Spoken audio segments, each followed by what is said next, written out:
Welcome to Aquarian Anarchy, everyone. We're going to get to our special guest real quick. First, our quote for today is from Friedrich Hayek. Liberty not only means that the individual has both the opportunity and the burden of choice, it also means that he must bear the consequences of his actions and will receive praise or blame for them. Liberty and responsibility are inseparable.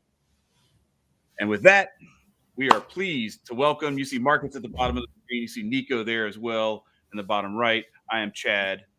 Shemeka Michelle joins us. Shemeka, how you been? Thank you for joining us. Thank you for having me.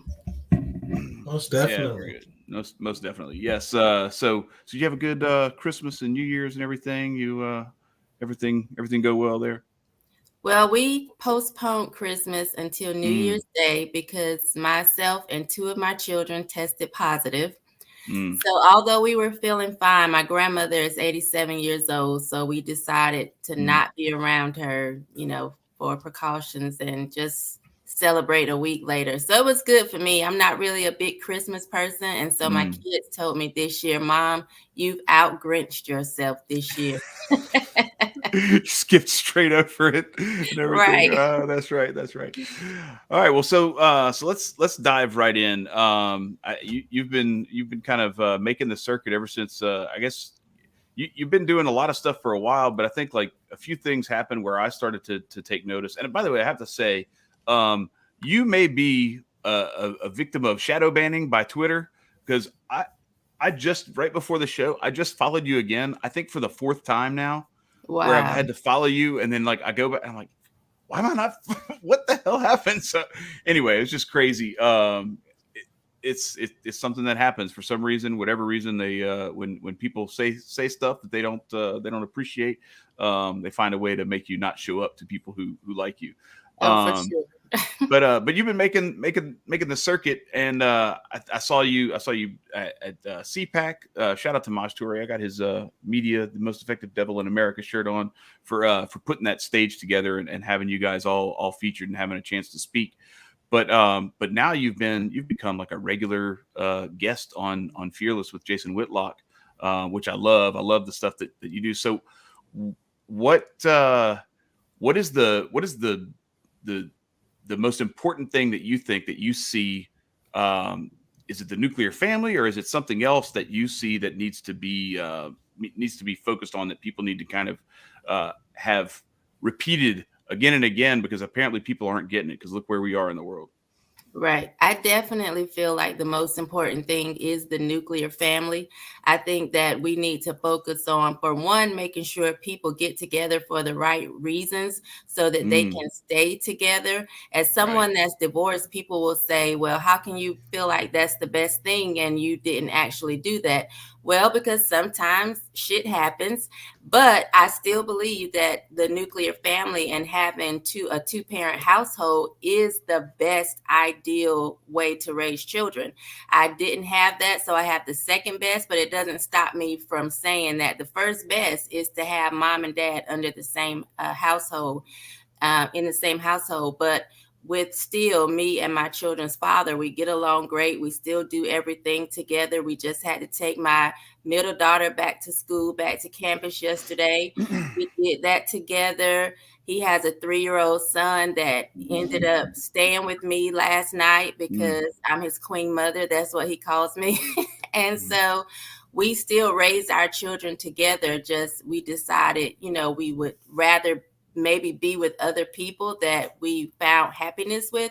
But when it comes to the kids, we do everything together and kept them as a main priority outside of actually staying together as a couple. Well, So, that's even part of it though. Like compatibility, the two of you is one thing, but like recognizing that like you obviously saw something in each other that saw that, at least understanding the importance of raising kids and having mother and father there was a big part of it. I'm sorry, Nico, you were gonna yeah, no. I was going to ask, so how does your functionality work with co-parenting? What makes it the easiest so that you still can live your separate life but still intermingle another person that, things didn't go great, but you still are an adult at the end of the day? How do you find and how do you implement that into your I, Um, th- I not think in relationship.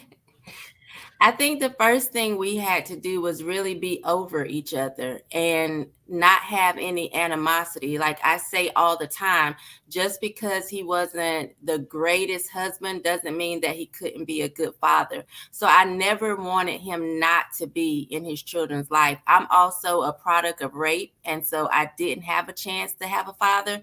So it was just a really big deal for me for my kids to always have that. And I never wanted to be one of these women that stood in the way of the father being in the child's life. So we really were actually over one another. And I didn't want to see him harmed or hurt. Like I didn't want to destroy him simply Mm-hmm. because he wasn't the best husband. We got together at 22 and 23 years old. So honestly, neither one of us came from a household with a father.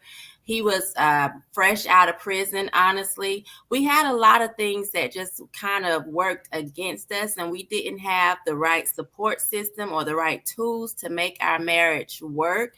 Um, and so, but I didn't want to hate him because of that. You know, I wanted to learn from the situation and move forward. But I knew that the three children that we were raising were the most important. So it was just very important to me to be a woman that could get along with her children's father, that didn't want to destroy him. One of the things that he told me when they were very young was that I was going to be the first example of what a woman was. So I've always taken that very seriously. And even in divorce, I had to remember I am the first example to them of what a woman is. So I don't want them to see a woman that's angry, that's bitter, that can't move forward, that's always trying to, be vengeful. I didn't want them to see that. I wanted them to see me heal and Mm-hmm. forgive and move forward and show them what a friendship should be like, at least between the mother and the father. And so I think we've done a fabulous job in co-parenting because we both just wanted what was best for our girls. Mm. Marcus, you muted. That's what matters is the more that you can focus down on your kids and what's important to them.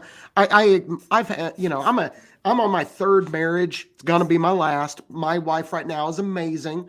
But same situation, particularly with my second wife, and I started this way too early. My first child was born when I was 17 years old. So, I was a silly kid and did stupid things, but I've never not focused on the children. And with, what you said about putting aside, your animosity, your anger, my ex-wife, we were terrible together. We yelled at each other. We were mean to each other. Not violent, but you know what I mean? But she's a wonderful mother. And to try to take away those kinds of influences from my children's lives would be wrong. And I think that the attitude that you have is not conservative or liberal or liberty based, whatever it is.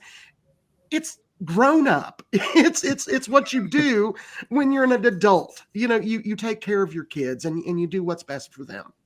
Yes, for sure. And he doesn't know this. I haven't told him, so I'm going to need to tell him since I'm putting it out there now publicly.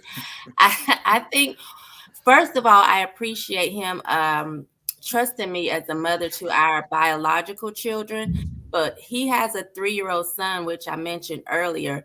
And it has been the best compliment for me for him to trust me with his child that is not mine. To know that I would love this child, and take care of this child in when he's in my presence. That has been a tremendous compliment for me. And I appreciate, like, it just makes me feel good. Like, Mm-hmm. that he thinks that I was a great mother to ours, so much so that he allows him to come and spend the night and spend time with me. And that's really, really, it means a lot to me. So What do you think brought you to doing that focus? Because you said that you were a product of rape and that you didn't have that kind of growing up situation. You weren't. What do you feel made you an adult? What do you feel like brought you to the understanding to put kids first? What do you think did it? One of the things I will honestly say is someone told me that bitterness would make you look old. So, Hey, sometimes selfish motivation can work. right. I like it. So Well, it's working for you. Thank you. I wanted to make sure by all means I was not being bitter, because as a woman, sometimes we stress about getting older. Things aren't the same as they were when you were 17, 18 years old.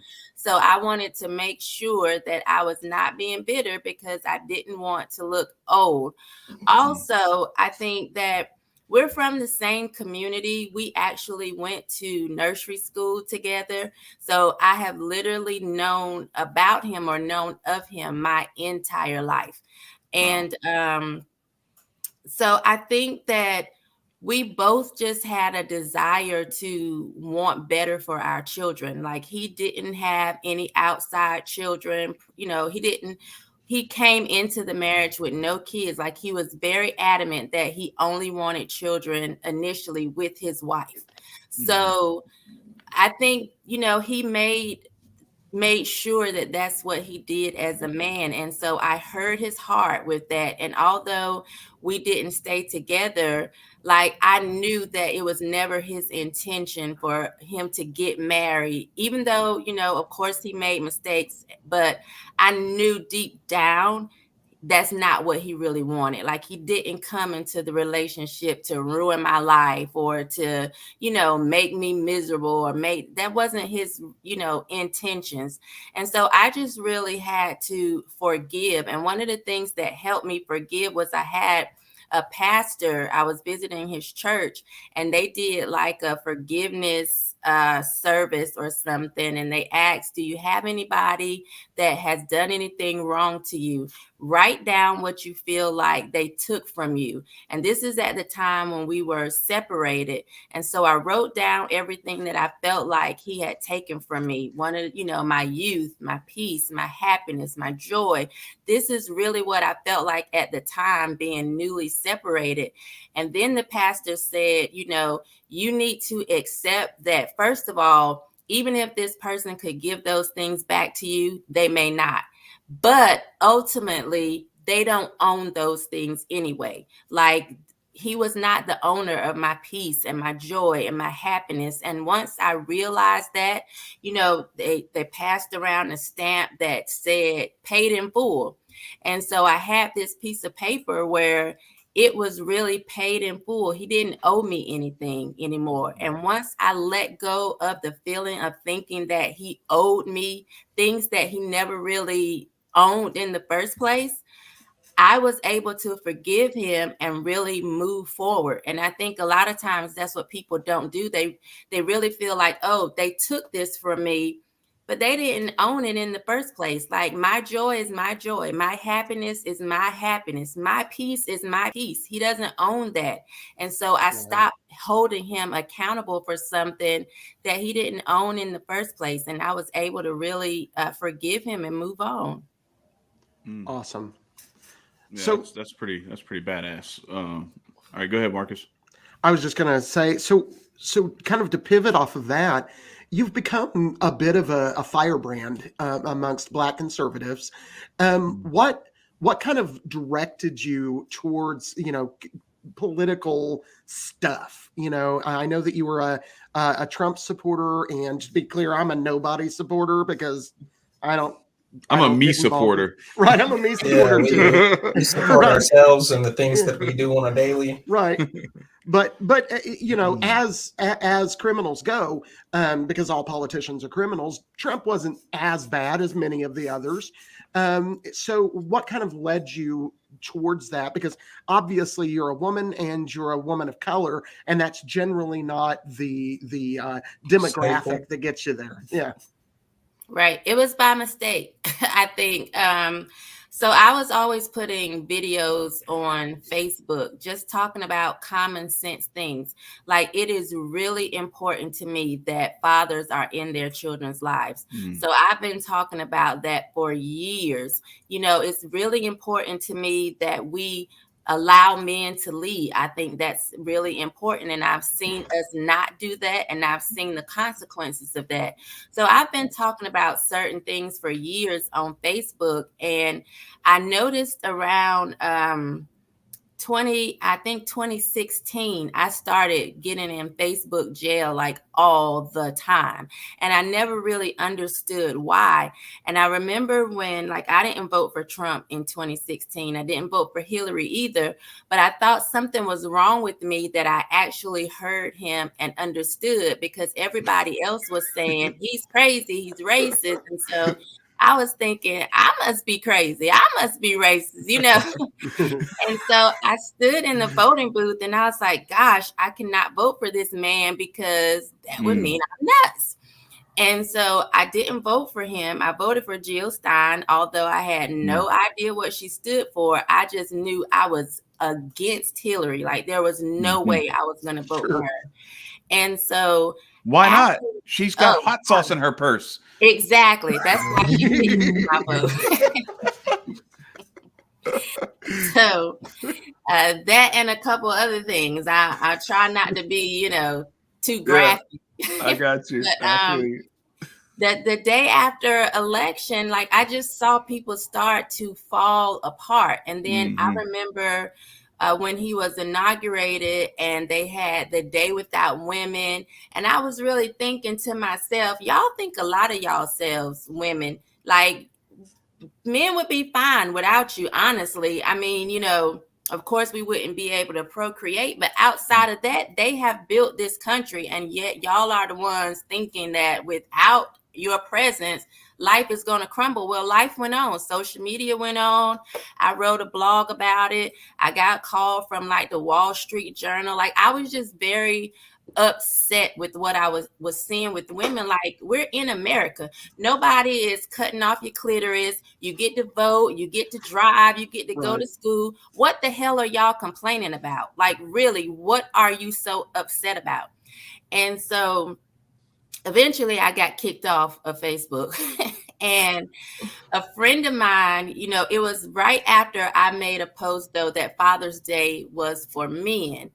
And so I got a lot of pushback on that. I actually posted the original video in 2017. After about 2 million views, they took the video down and put me in Facebook jail, where in 2018, I reposted the same video for Father's Day. And then that's when they kicked me off. And so friend of mine said, start putting your videos on Twitter. So I start putting my videos on Twitter. And what I noticed was that conservatives were the ones that liked the message. I'm thinking I'm just putting out common sense things. Like, I feel like it's common sense how important men are. It's common sense that fathers should be in their children's lives. It's common sense that we should have a choice on where our kids go to school. Like, to me, it was just common sense. And I didn't really realize at the time that there was a political divide, because I didn't pay a lot of attention to politics. I had always voted Democrat because that's what my family did. And so, although I was registered unaffiliated, I voted Democrat. So I just wasn't paying attention. I knew I liked Trump. He didn't bother me because I felt like, oh, he's just telling it like it is, like I do. So he doesn't bother me. And Brandon Strock from the Walkaway Foundation, he found me just doing what I do, talking and saying what I thought was common sense. And so he wanted me, like, he saw what I was doing as a walkaway, because it's like, okay, here's this Black female that's saying you don't have to vote Democrat just because you're Black. Although I had always voted Democrat, it was just starting to be a revelation to me that I didn't have to do that. And so he found me, and I started working with the Walkaway campaign, and I've just been connecting with people ever since. Wait, and then Trump saw your hat and That was And liked it, right? Did you do the Walk Away campaign in Chicago about 2 years ago or something like that? Or I anything? didn't. I No. missed Chicago. Yeah, the last Yeah. time they were in Chicago was in 2020. Yeah. And it was my daughter's birthday. And so Okay, that I makes missed that one so that I could be home for my daughter, which worked out perfectly because then my friend's son was murdered on my daughter's birthday. So I was like, it wasn't meant for me to be there. my condolences. Well, so I wanted to touch on something that you were talking about with like the importance of men, and I recognize the dynamic here. There's 3 dudes on the screen, and there's 1 female on the screen. So this is going to sound like you can't call them females. Like a Don't pilot on or something mansplain. like that. Yeah, no, I'm going to definitely call females females and males males. They get offended by it. So touching on that, someone once said, I can't remember who to attribute the quote to, but he said, if you want to look for what is the most important, look for what is the most violently profaned in society, because that's what Satan is attacking with the most aggression. And I look at the masculine male, like we hear this term toxic masculinity, and my term for that is bitch ass men. Like that's what toxic masculinity is to me, right? Is like men acting like little bitches. There's a lot of feminine energy coming out of men, and that's what, to me, they characterize like real masculinity as toxic, and I'm like, no, that's not the problem. The problem is these people trying to chase after y'all and trying to do all this other weird ass stuff instead of just being strong and being who they're supposed to be and building themselves, and whatever that attracts, and not even worrying about the rest. But instead, you got all these people, doing all this weird ass stuff, trying to like appeal to what they think women want to hear, so that they can. And all it is it's some desperate men who can't get laid, trying to find a way to get women to sleep with them. And so they're like, no, it's cool. It's cool. You can kill my offspring, as long as you'll let me hit it and quit it. That's all that matters. So I want to kind of dig into that a little bit deeper about like how, back to this idea of like the nuclear family, the masculine, the men, and how men have, it's been a combination of men abdicating their responsibility and then being applauded for that, applauded for stepping out of the way and letting women take the arrows, take the bullets. And I'm here to say, like, if I'm hiding behind my wife when somebody's trying to kick the door down, we're in trouble. Right. Facts. So anyway, what's it, how have you perceived the attack on the masculine male, and then what that does to the feminine in the divine feminine in females? So I think that a lot of times women applaud that type of behavior. They like men who are incompetent because it makes them feel more competent. Ooh. And that's the way I've seen it happen. Like, feminism has definitely had an effect, not just on women, but also on men as well. And I always say that if you constantly tell a man you don't need him, or you don't like him, you can't stand him, you hate this is toxic, eventually he's going to say, well, I don't want to do it anymore. And I think for a lot of people, or a lot of men, it has been easier to not be a man, so that you don't even have to deal with the pushback that comes along with that from, first of all, women, and then just society as a whole has really been hard on men. Like, I remember doing a video a few years ago, and I was like, there is an assault on masculinity. Like, I could see it, that they just don't want you to be the man. I think with the first wave of feminism, them wanting voting rights, okay, I understand. You want it to be considered human as well. You want it to be seen as equally human as the man.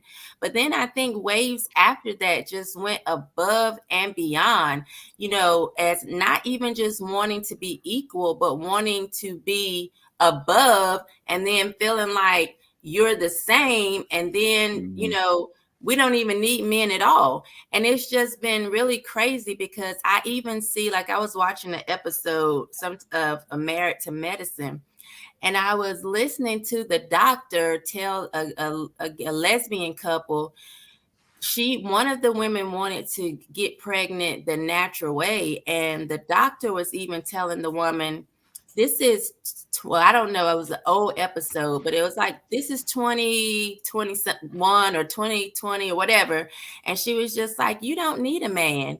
And I was thinking, but it's still his sperm. Right. So How do you not need that? right.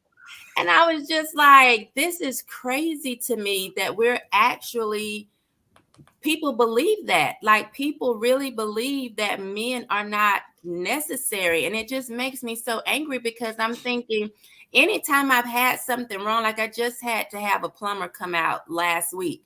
It was a male plumber who needed to come out and fix my shower. It was dripping. It was starting to drip downstairs because we was having issues. It was a male plumber. I've never had a female to show up to fix the cable lines, to fix the plumbing, to cut down trees, like none of this. And for women to be walking around here thinking they're the best thing since sliced bread and their shit don't stink and they don't need a man, it is foolishness to me that people are actually buying into that and believing that. Like, I don't even know if I answered your question at this point, but it just no, you're bothers doing me fine. that people even buy into this whole theory that women need to be equal. Now, when I say we are not the same, it doesn't mean that we don't hold importance. But I do believe we are not the same for good reason. And it's okay because we balance each other, and I don't understand why women even want to take that position. Like, be happy where you are. That it is being a woman is an important job, just like being a man. And it's really Incredibly silly important. to want to actually put yourself toe to toe with a man as if you can compete with him. There is no competition, and it shouldn't be. So, what's one of your ideas to help flip around this dynamic, if it is an idea of yours to push out and help change? I think one of the things is that men have to have a standard, and men have to stand flat-footed and stop allowing women to change them. Men need to stop bowing to women. You can't bow to crazy. You can't go 50-50 on foolishness. The I need to meet her halfway on BS. You don't. You need to say, this is the way it is, and either you fall in line or peace. I'm moving on to the next person, because I think as long as you give her that, okay, no, grab your nuts and just be like, this is what it is. Right. So I think that's the first thing that's what needs to happen is men need to stop putting up with our foolishness. And I think when you do that, most women, if they are in tune with themselves, like it. They appreciate a man actually being a man. And for those that don't want to get on board, well, then there's dildos, there's scissoring, that's whatever you want to do. For sure. Another female that feels like you. But for those that actually want to be with the man, they'll tighten up, straighten up, and get in line. For sure. And back to the importance of women. Like, one of the things back and also touching on that, you want to look at what's really important, look at what is profaned. Where did this notion come from that harboring, bearing and then raising children wasn't one of, if not the most important roles on the planet? Right. Like, how did we get that? Like, now it's more important for you to chase a career as a professor or whatever it is than it is to have and raise children. And we will abort children at the expense or in chase after those career goals at the expense of our progeny, of future generations.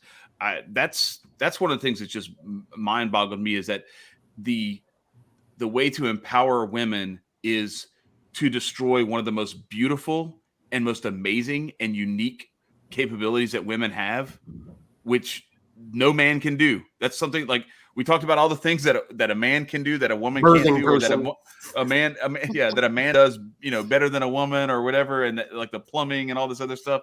I'm sorry, but like you might be able to find a female plumber. You're not going to be able to find a man that's going to be able to have a child. Right. Right. So Not so gonna why happen. is that? Why has that become? Why is that under attack? Why is that the embodiment of female empowerment is to strip yourself of your ability to create life and then bring that life to adulthood so that it can go out and change the world. I think one of the things we did wrong first was allowing lesbians to be the leaders of women. There's a lot of lesbians that we've kind of looked up to over the years. Lily Tomlin, Alice Walker, who created The Color Purple, lesbians, Nikki Giovanni, who we just felt like was just an awesome poet, lesbian. Going back to Alice Walker, when you look at The Color Purple, which is such a staple in the Black community, there are no positive men in The Color Purple. And I was watching it because my children did it. They had a play at school about 2 or 3 years ago.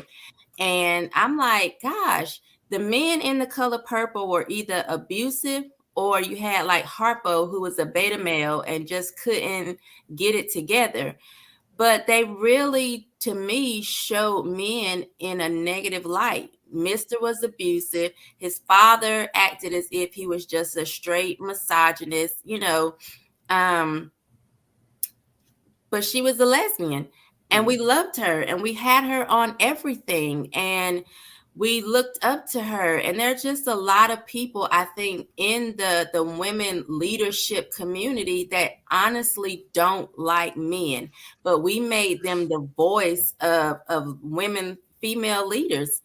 And Sure. I think that was a big mistake. And it's on both sides, Black and white. When I look at, films or documentaries when feminism kind of was birthed, or that second wave around the 60s, a lot of those females leading that were true lesbians. They weren't like out like we are today, as just being open and being free as people. Like a lot of times people held their lifestyles, like as free as I am as a co-parent, as a divorced woman, we're free today to say those type of things. People weren't as free to be who they really were in the open back then. So like they weren't really in the open. A lot of their lifestyles were hidden, or they were bisexual, or they just like never married, even some of the ones that would have children. But when you do a little research, then you find out, oh, they didn't even like men to start with. So why were they leading the charge for women? But we allow, well, I wasn't alive, but as society allowed that, and we still do that to this day. Some of the women that are the loudest, that have the loudest, strongest voices, don't really like men. And so when you have a woman like myself, I was able to stay home and take care of my children. I was ridiculed for it, not by people that disliked me, but people that actually loved me, that were friends of mine, that I thought highly of, would just say little comments like, I could not let, a man control all the money, or I would not be, having his dinner ready when he got home, or and it starts to make you, if you're not strong in that, which I wasn't. We got together, like I said, at 22 and 23.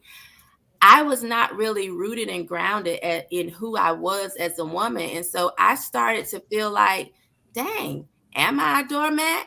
Am I being used? Am I doing the wrong thing? I need to have Gaslighting my you. own money. Yes, I need to be able to come and go as I please. I bought into the idea that I needed to also be in charge, or this was my life and my life only, and nobody should tell me what to do.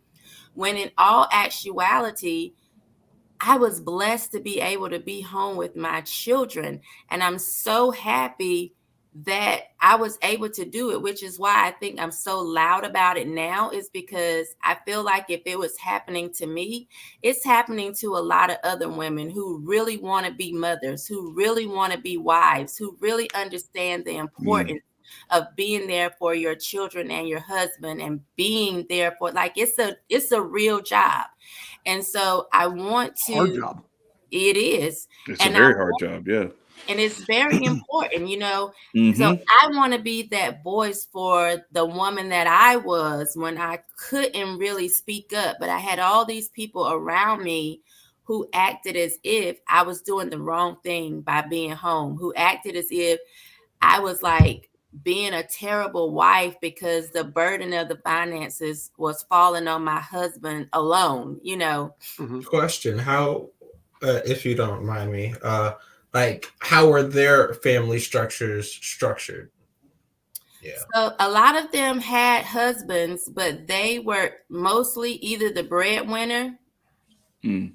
Just thinking off the top of my head, the few that come to mind right away, they were the breadwinners, and they run their husbands. And I look at them now kind of like, ew, y'all married beta males. Right. No wonder, you know, you were so disgusted with my situation because you want to be in charge. You want your husband to come home with a new car and you say, take it back. Or, you know, say, I want children and you say no. Or, you know, you want to be the one wearing the pants. But at that time, I didn't really notice that. So I think that's why I speak so loud now, because I want to be that voice of support for women who do want to be women and want to take their rightful place in the earth realm. I believe that we were created for men. I believe if you're a help me, then you they're two separate words. You help, which means you support and assist. Meet, you fulfill and satisfy. So there are women who naturally want to be that type of woman. And I'm gonna, you know, for those that don't have the guts or the I don't know, whatever, to speak out about it, I am. Because there's Awesome. nothing wrong with it. So there's Yeah, a because couple they'll shame things. that. Yeah, for sure. Go ahead, Marcus. There's a couple things I want to add to what you're saying. First of all, my daughter, my oldest daughter, is a lesbian, but she loves men, hates that lesbians hate men. But she was raised by me. She was raised by a strong male. I was, and to be clear, my first wife had some issues, and I wound up raising my two oldest kids pretty much by myself. Mm-hmm. But she had that male influence in her life. So I think that just because somebody's sexuality happens to be a lesbian doesn't necessarily mean that they're not going to understand that men are essential. The second thing is, what you're talking about is exactly what my wife and I have. We have a partnership. And she works a part-time job that she chooses to work because it helps with our finances. But her number would be, she didn't get that job until my daughter, my youngest daughter, was much older. She was in school, and the job that she chose to get was at a school so that she could continue in my daughter's life. It is that kind of commitment to children that make women important.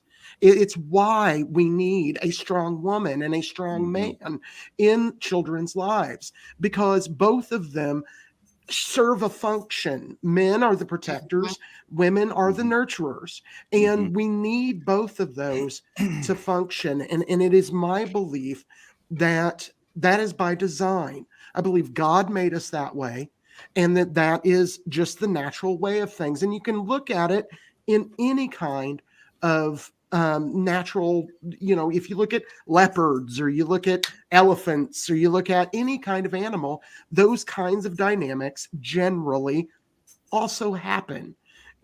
So it's not, this is just nature. And to say that somebody isn't a feminist because they're not, they're not, respecting men, that's horrendous. Emma Goldman, who's a famous anarchist, If you don't think she was a feminist, you're a moron, because this chick was strong. She was powerful. Her opinion about women was exactly this when it comes to voting. Why should women vote? Do you really think once a month we want these people to be in charge of our lives? She was like, that's the dumbest shit ever. And she was against women having the right to vote because she felt like, man, have fucked it all up. Why do we think women could do any damn better? And so, but she was a strong woman who respected the masculine in their lives. So we talked a little bit about God and that kind of thing. One of the things, because if people haven't watched your interview with Hotep Jesus, strongly could suggest it. One of the things that he suggested and we acted on to get you on our show was that you had some interest in esoteric things, and it's something we talk about. Where's your heart at? What do you believe? How do you see God? So I see God as in all people. I see God everywhere. I'm not a person that believes in like someone that sits in the sky and can control everything. I see God in all people, regardless of what they believe. So I see that we are like, I guess the best way to describe it would be if God was like an ocean, we are little cups of God. Nice. That's the way that I see it. I like it. So what's your astrological sign? Aquarius. For Me too. tropical and Vedic, actually. I'm an Aquarius. Nice. For my son's sign. That makes sense. So you said that you're interested in these kinds of things. What are you interested in? I'm just interested in everything. So as a kid, I would like play with Ouija boards. You like Marcus? I don't know if we can have you. We got bye, Shemeka. I mean, I'm gonna let you go now. She's one of mine, man. No. I just was interested in everything. Like I love tarot. I'm interested in trying to bend a spoon with my mind. Like I'm just interested in all things that they tell you cannot be interested in. Because I grew up in the church. So everything that they said I could not be interested in, I was interested in. Well, that's their fault in the first place. You found the right place, because that's how we roll over here too.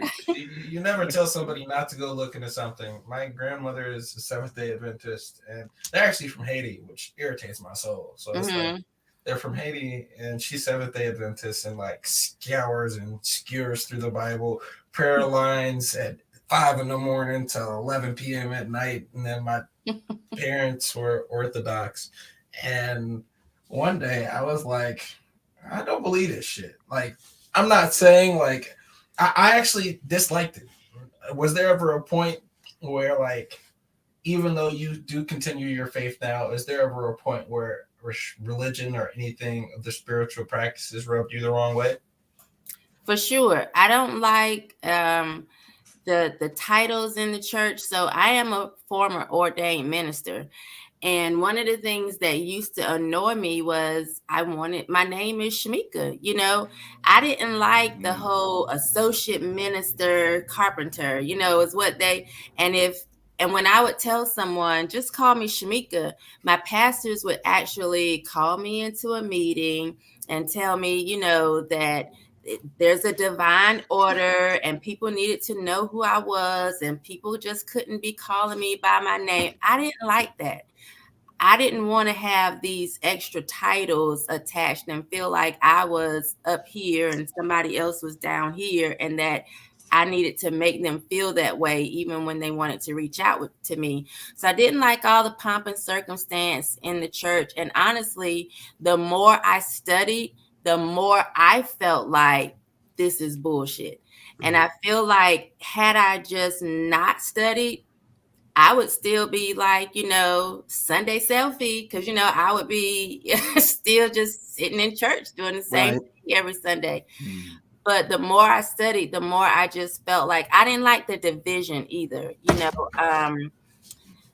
I like to get along with everybody. Like somebody Mm. tweeted to me today and said that they like that I did all types of media and podcasts and stuff like that. I like having conversations with people, and I don't like, oh, you're, Catholic, I can't talk to you, or you're atheist, I can't talk to you. I don't like that kind of stuff. I want to be able to talk to anybody because I think we have real life experiences that have nothing to do with religion, that we should be able to find common ground on. And so I don't like the division that I saw a lot in the church growing up. And there was something else I was going to say, but it left me. It'll come back.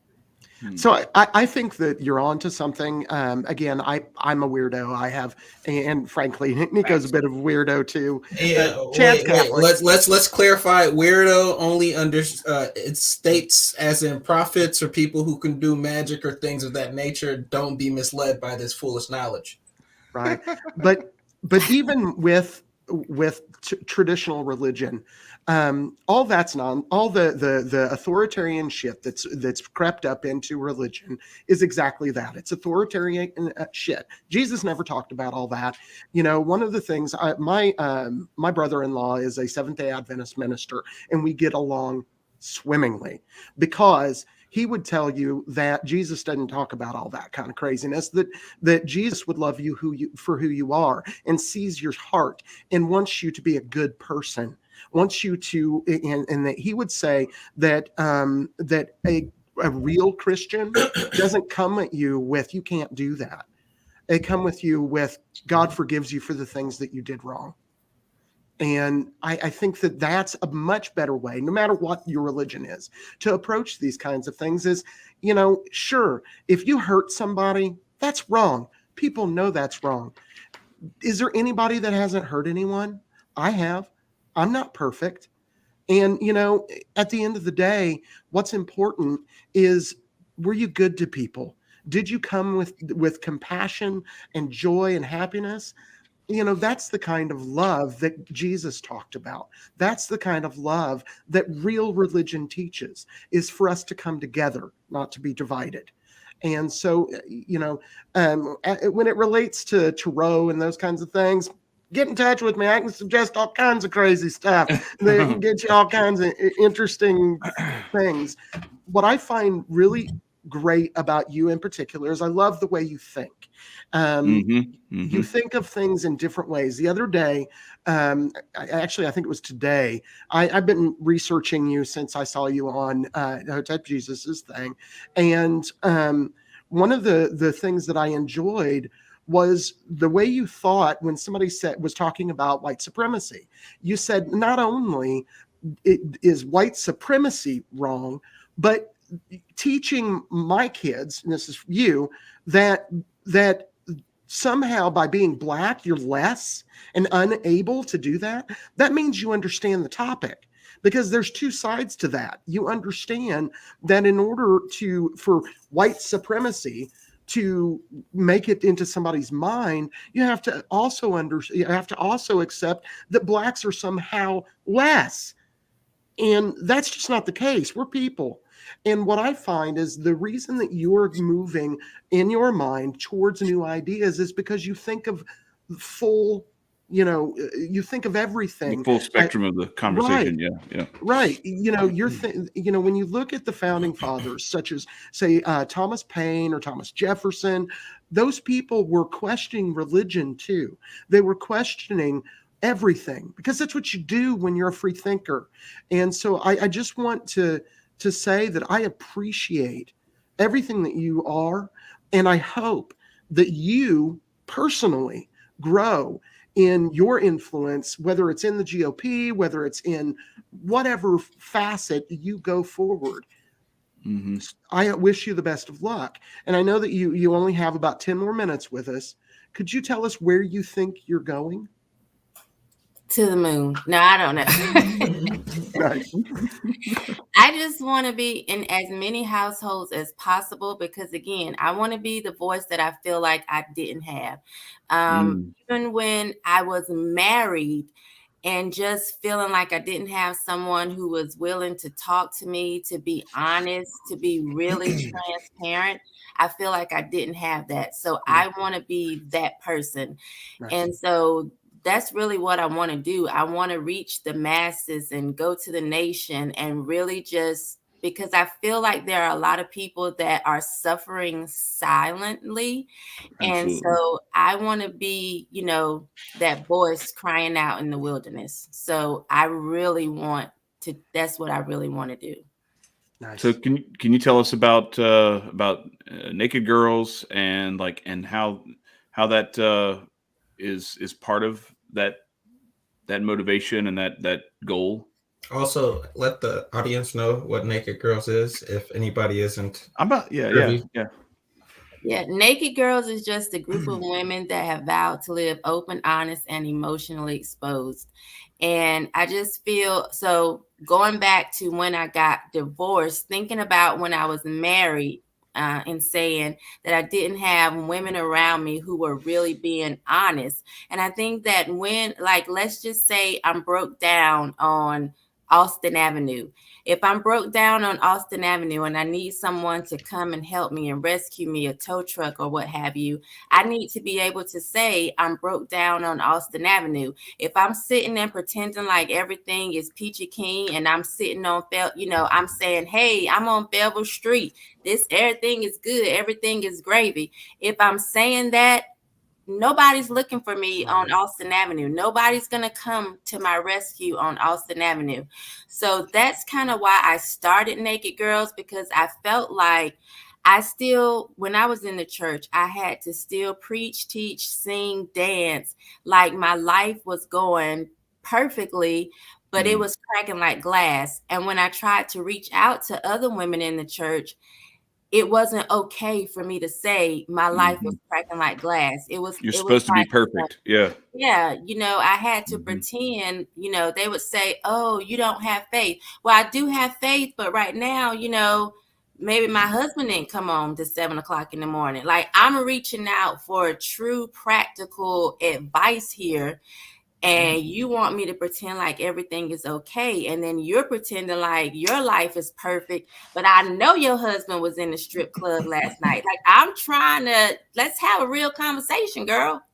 So I started Naked Girls because I just wanted a place where people could be open and honest. And if anybody was going through what I went through, as a young person, just trying to find my way, that they could actually have women who have vowed to not wear a mask and live a lie.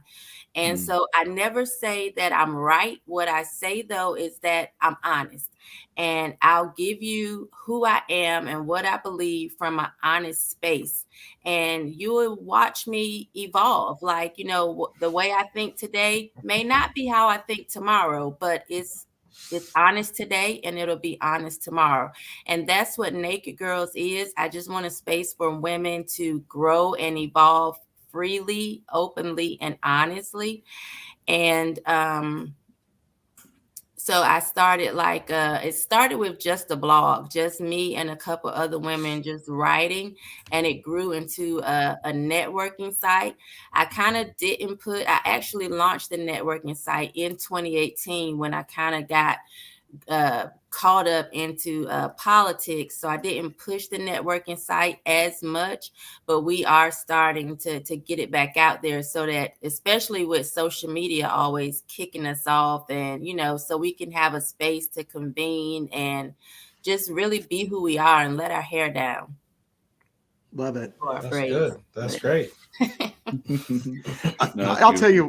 I'll tell you what, talking about your hair, I watched one of the other videos where some of these fool conservatives were, you're talking truth. I watched the CPAC stuff, loved it, and half the people that were on that panel we've now had on our show, which is amazing. But these fools were worried about your hair, and I'm like, shut the hell up. They did the same thing to what's the Winsome Sears. They did the same thing to her with her hair. They're talking about her hair, like natural hair. Like, we gonna talk about women's natural hair? Like, Right. Yeah. I'm like, this is how God made her. You want Right. her? What you're bitching about is she too black. You better watch Right. out. She got black hair. Right. And how the fuck is that not racist? Exactly. Yes. It drives me insane. But You know what? I Folks I are really folks. appreciate though the to that point though, like that even like the idea of something being racist, like that, because I saw one of the things at one of your viral clips where you lit into this little white kid holding up a BLM sign, and you're like, listen, if you think I need you out telling me my life matters, like where do we get this? It's like so many of these things that are so parallel. You have to that it's coordinated.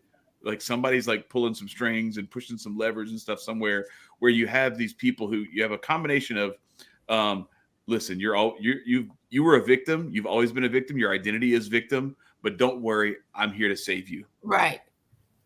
And exactly. That should scare the shit out of anybody who hears that, because that sounds like, wait. So you told me I suck and I can't live without you, and now I'm supposed to like give myself over to you?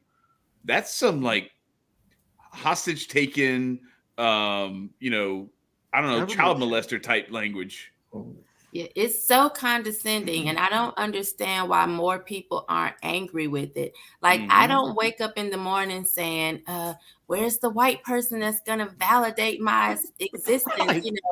I don't live for that. And for anyone that does, like, that's pretty sad that you need that, so much so that I've noticed like white people that will sing to me. Like they're talking, but they're singing. So it's like, hi, how are you?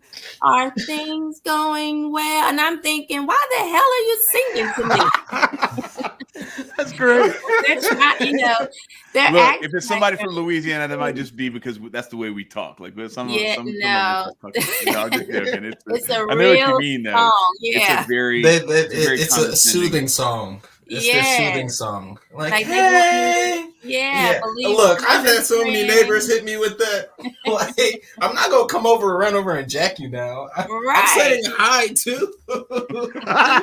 I'll never forget. I saw. I don't remember what show it was on, but they had Patti LaBelle on, and they were making like cupcakes or something like that, and like I don't remember what they said. She's like, and you just eat it. And they're like, no, don't eat the paper. And they like tapped her on the shoulder, like this, like real. It was like, yo, like, first of all, you think she's dumb enough to eat the paper? The second of all, you could put your hand on her shoulder like you're like she's your child or something like that. Right. Like, this is a grown ass woman. This woman is a superstar. She's like an icon. Right. You're gonna treat her like she just like came from the like she was sweeping the floors or something like that. And you did her the privilege of letting her come on stage and talk about cupcakes. Right. Yeah. And I'm very stern with someone trying to make me feel like I'm wanted in America, or America's my home, or whatever. And I'm like, my great-great-great-grandmother, Hannah Guest, was born into slavery in 1830. All of my ancestors after her, they toiled on this land. I don't need you, whose grandma just got here maybe 20, 30 years ago from Poland, trying to tell me I'm welcome here. I know that. My family's been here for a long time. So this is my land. I don't need you welcoming me here. This is here for a while. Right. So when they try and have those, Black Lives Matter, it just irritates me, because I'm like, I don't really need you. And what I noticed when I was on the road in 2020 doing speeches, we would have some people, like white people, holding signs, Black Lives Matter. But then when I would try to have a conversation with them, they wouldn't talk to me. So I'm like, Black life matters, but not my Black opinion. Right. Yeah, So but it's something else too. The Black life, to me, that from those people, like the Antifa, the white left sort of side of that stuff, to me, what that is like, Black lives matter because when they kill a Black man, we get to stand on his back and push our causes. Get money. Exactly. That's the only way a Black man is useful to Black Lives Matter, is when soapbox. he's dead. He's a soapbox to stand on. That's all. Yeah. Well, I want to thank you again, Shemeka, for coming here and talking to our audience. A very large part of our audience are either Hotep or anarchists. And one of the things that we're trying to do is we're trying to make bridges. You know, you may, whatever you call yourself, I don't care. To me, you're an anarch. An anarch is I mean, I like the idea of calling yourself a naked girl. That's kind of cool. Right. Like, I'm not I gonna got lie. that Like, too. you know, the teenager in me just kind of says, "Oh, all right, what? I'm listening." No, I'm just joking. But to me, you're an anarch. An anarch it compares to a monarch or an oligarch. A monarch means you have one ruler. A oligarch is many rulers. We're anarchs. We don't have rulers. We rule ourselves. And you're in charge of your own life, and you show it all the time. So I want to thank you for coming.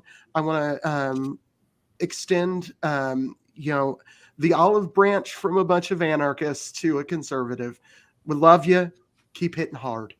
Thank you. I appreciate that. No one's gonna like read spoons or tarot or give me a. Oh shoot! I Okay, mean, let's you go. can Okay, look. We thought we ran out of time. We can talk after the show. Most Okay. definitely. Oh, but wait, before we get onto that, my Black Life Matters. So send me $5, please, because it's most definitely time for that sub. If you want to hit that sub, please do. If you enjoyed the show with Miss Shemeka, please go check out her content. She's got plenty of amazing, dope content. If you want to get basically an ideology of how family structured should be and other things amongst that topic. If you want to, I don't know, enjoy more of our content or get into our Patreon, please hit that like button and hit, 2 shares to speed the spread. So why not spread out this beautiful podcast? And then also, help a nigga out. We out here like show nothing but love. Go ahead. So I have one thing. I have a book that I put out 5 years ago, but I have a follower who, if I don't mention it, she'll say something about it. So please, I have a book. It's called Keep It Naked, A Naked Girl's Guide to Live Life Authentically. It's an aggressive self-help book based on my life experiences. So although the book is older and I'm working on a new one, check that one out. Please Absolutely. And that's a good follower. If they stay on your ass about promoting your own stuff to get it out there, that's a good follower. That's awesome. Much appreciated. And we'll let Nico and Marcus talk to you after we go off air about the other stuff.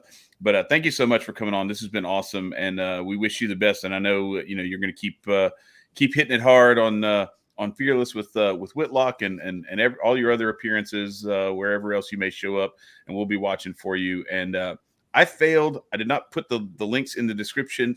I'm going to do that as soon as this is over. So come back and check this. And if you're watching this on the replay, we're going to have Shemeka's links in there. That's my bad. We've been going through some stuff over here. I'm not going to get into all that. But anyway, I failed to do that, and that's on me. But I apologize, Shemeka. We will get it up there, though. So thank you so much again for coming on. And Marcus, hit him with it. Thanks for having me. Thanks again, and stay free, everybody.